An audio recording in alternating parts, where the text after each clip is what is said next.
The framers were very accurate in identifying the threats to liberty. As such, they identified a standing army as one of the greatest threats to liberty. James Madison explained the importance of the militia by stating, "A standing army is one of the greatest mischiefs that can possibly happen. It is a great recommendation for this system, that it provides against this evil more than any other system known to us, and, particularly, more than the old system of Confederation." Few patriots, if any, know today that the framers galvanized protection from a standing army in the Constitution. Before we can jump into this protection in the Constitution, we first need to clarify what an army was to the framers. In doing this, we will see the facts in context to the Constitution. The Constitution authorizes a permanent navy, Article 1, Section 8, subsection 13, but limits an army from being raised and funded for longer than a 2-year period in subsection 12. So what was an army to the framers? When the Continental Army was called into service, it was comprised of state militias. In other words, it was the militia that fought the Revolutionary War. And to be clear, the usage of militia and army are synonymous in the founding documents. Consequently, when one reads Article 1, Section 8, subsection 15, the Congress shall have the power to provide for calling forth the militia to execute the laws of the Union, suppress insurrections, and repel invasions. The Constitution galvanized that only the state's militia would be the only authorized entity to enforce laws that are in pursuance and congruent with the Constitution. In other words, the general government was not allowed to enforce their own laws. The brilliance of this was that the framers actually inserted another check and balance in the Constitution. This keeps the federal government from creating their own enforcement agency or army, and protects the sovereignty of the states. The precedence was set in 1791, when the general government created a so-called whiskey tax.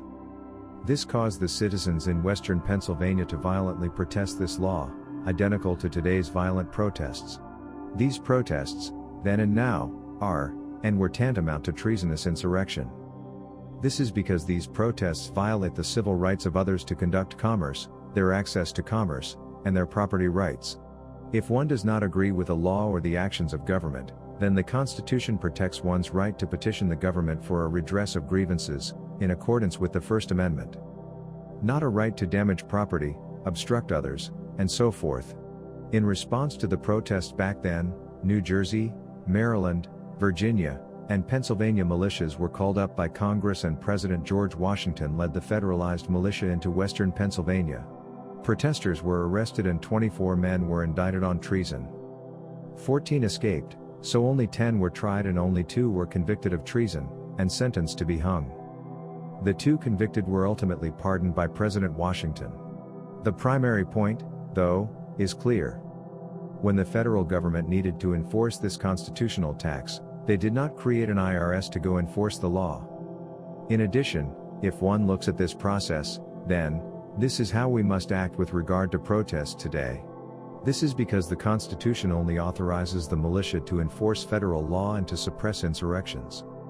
The framers knew that a federal enforcement agency or army would be the same as a mercenary army.